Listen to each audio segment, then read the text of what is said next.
Now the transport of gases. Blood carries oxygen from lungs to tissue cells for oxidation and carbon dioxide from tissue cells to respiratory surface for elimination. Got it?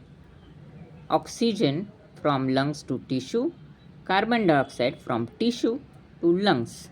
This is transport of gases. It is done in following steps.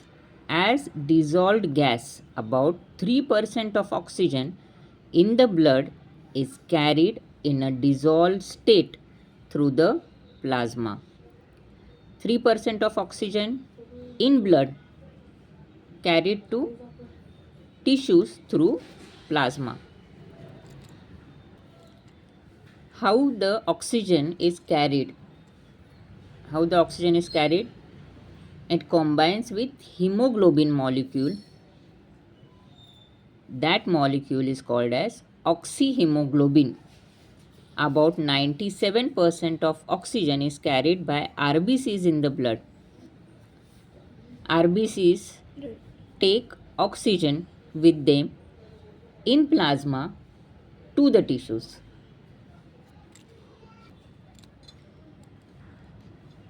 Lungs में oxygen आता है, आता है.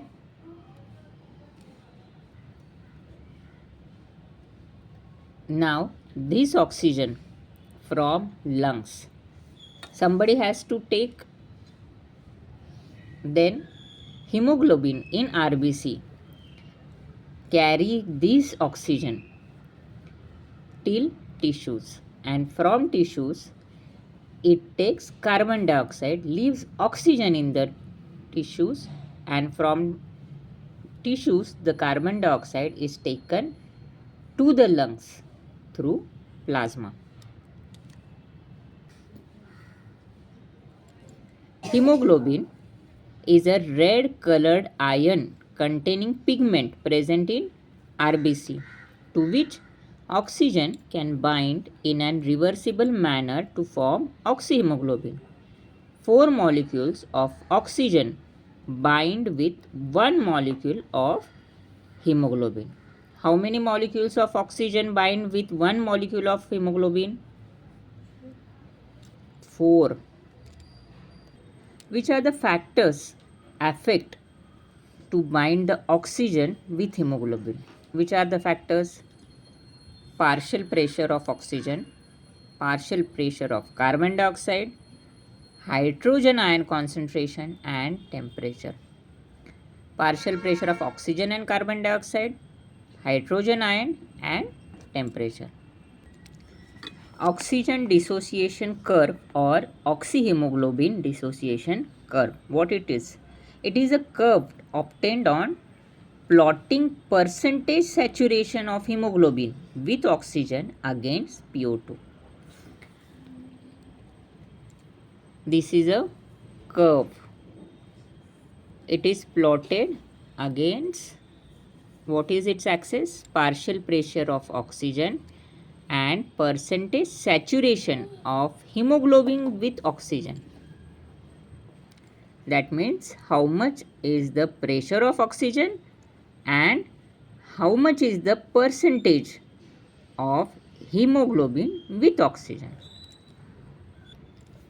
At different partial pressures, how much is the oxygen concentration?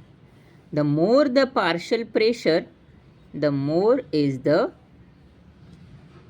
hemoglobin with oxygen. So it is in S-shaped curved. At 100 it is also 100. Why this curve is important? This curve is useful in studying the effect of factors like pressure of carbon dioxide or partial pressure of carbon dioxide, hydrogen ion concentration and temperature, etc. on binding with oxygen with hemoglobin. When oxygen binds with hemoglobin, what will be the effect of PCO2, H plus ion and temperature? The lower part of the curve indicates dissociation of oxygen from hemoglobin, while the upper part of the curve indicates the acceptance of O2 by Hb. Means lower part where there is less oxygen with hemoglobin and upper part where there is more oxygen with hemoglobin. The oxygen hemoglobin dissociation curve is shifted either to left or right by various factors. Now shift to left. Shift to left. If it is shifting to left, it indicates association of O2 with Hb. It occurs in alveoli. When there is O2 with Hb more in alveoli, right? Yes. Where there is low PCO2, where there is less carbon dioxide and high oxygen and lesser hydrogen concentration and low temperature. There Hb with O2 is more. Shift to right indicates dissociation of O2 from Hb, that is breaking of Hb and O2. It occurs in the tissue where there is low PO2, high PCO2 and low pH. In tissues, what happens?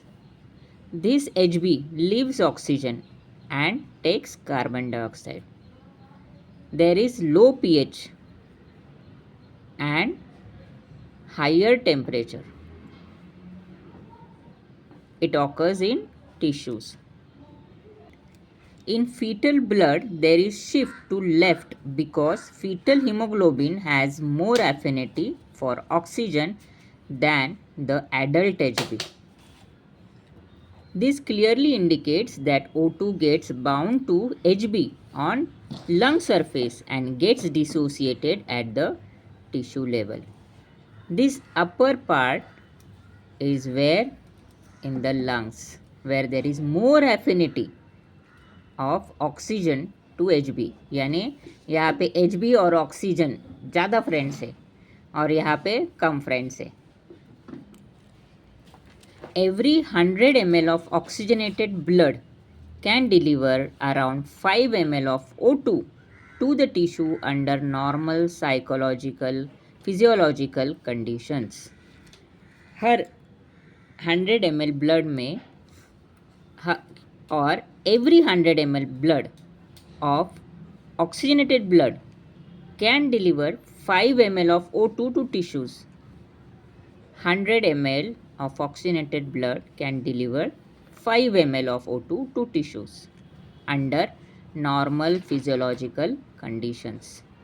People feel difficulty in breathing at hills. जब hills पे चढ़ते हो, then there is difficulty in breathing. Why? Pressure difference. Air pressure falls at hills. So, less oxygen is diffused to blood vessels of lungs. Why we are studying this curve? At pressure, temperature and hydrogen ion concentration, how much our oxygen will bind with hemoglobin so that we get more oxygen in our tissues. At hills level or high mountain area, due to pressure difference, even if oxygen is there, there is less diffusion.